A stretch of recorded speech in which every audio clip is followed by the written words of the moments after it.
Good evening. Isaac Boros here, Sunday, the 15th of November. On Tuesday evening, our book club will meet to discuss The Sacred Way, Spiritual Practices for Everyday Life by Tony Jones. Tony Jones is an evangelical Christian from Minnesota, and in this book he explores various ancient practices that might be useful in everyday life. And so this evening I thought I'd share with you the opening of his book.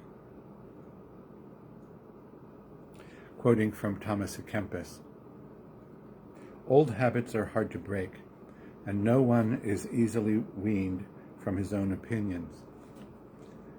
But if you rely on your own reasoning and ability, rather than on the virtue of submission to Jesus Christ, you will but seldom and slowly attain wisdom. For God wills that we become perfectly obedient to himself, and that we transcend mere reason on the wings of burning love for him." From Thomas à Kempis, Imitation of Christ. This is Tony Jones writing. I wrote a lot of this book in coffee shops. I was working at one in May when a spring thunderstorm came roiling across the plains of western Minnesota. The table at which I was sitting faced the large parking lot of an adjacent mall. As the wind picked up, the trees started to bend, and then the rain came in almost horizontal sheets. It being a weekday afternoon, the mall's parking lot was only half full. Way out on the edge was parked a brand new BMW 525i. It did not even have license plates yet. Someone had parked it far away from all the other cars, hoping to avoid the dings and dents of carelessly opened doors. As the wind gusted, I saw a shopping cart begin to roll, pushed by the storm. Freed from the constraints of the cart corral, the unmanned missile gained speed, unhindered by obstacles, as it wheeled across the slick asphalt. I saw it coming. The cart seemed to be caught in the tractor beam of the new car, 250 yards and closing fast. 200 yards, 150, 100 yards, 50, 25, 10, 5, impact. That cart smashed right into the side as the as yet unblemished BMW. I kid you not, there wasn't another car within 100 yards, but that cart was honed right in on its target. Mission accomplished. It seems to me that God is a lot like that shopping cart. Not that God has 4 wheels and a child safety strap, but that God always seeks us out. No matter how far away we park, and no matter how much we try to avoid bumping into the divine creator of the universe, God finds us and leaves a mark. It is not a search and destroy mission. It's a search and give life mission. I found it's pretty common for God to hunt me down and smack me in the right front corner panel. I know others share this feeling, hence the continued popularity of Francis Thompson's 19th century poem, The Hound of Heaven, in which the protagonist proclaims, "I fled him down the nights and down the days. I fled him down the arches of the years. I fled him down the labyrinthine ways of my own mind, and in the midst of tears I hid from him and under running laughter."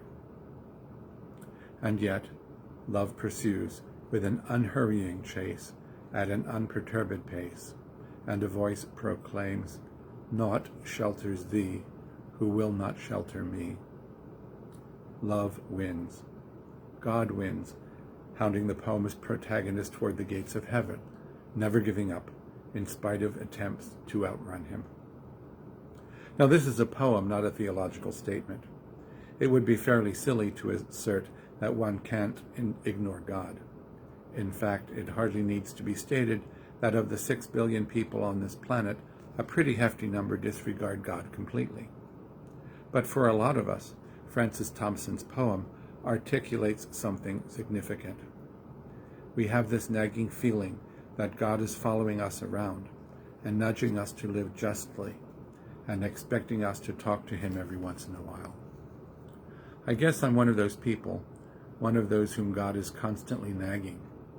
Every time I leave God's side, as it were, it's not too long until I feel God tagging right along beside me. I cannot seem to shake him. Yet having the sense of God's company doesn't necessarily translate to a meaningful spiritual life. I know this because despite my awareness of God's presence, I have spent most of my life trying to figure out what to do about it.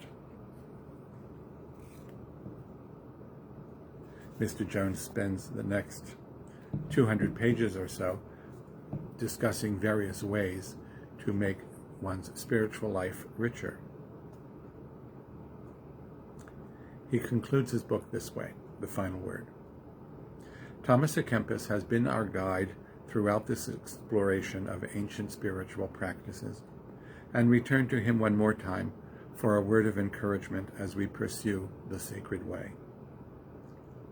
Strive earnestly for perfection. Then, because in a short time you will receive the reward of your labor, and neither fear nor sorrow shall come upon you at the hour of death. Labor a little now, and soon you will find great rest, in truth, eternal joy. And if you continue faithful and diligent in doing God's will, undoubtedly be faithful and generous in rewarding. Mr. Jones' final suggestion for meditation. I once led a college group in a guided meditation. I had them imagine a walk with Jesus, and finally sit with the Lord on a bench and have a conversation with him. I was amazed, as I always am, at how effective this is at leading people into Jesus' presence. Many were in tears as they wrote out their conversation with Jesus. All in all, it was very moving. I encourage you to take a few minutes to converse with Jesus, and if you feel so inclined, to come to the book club on Tuesday night. An alert will be sent tomorrow with the link. I hope to see you Tuesday. Good night.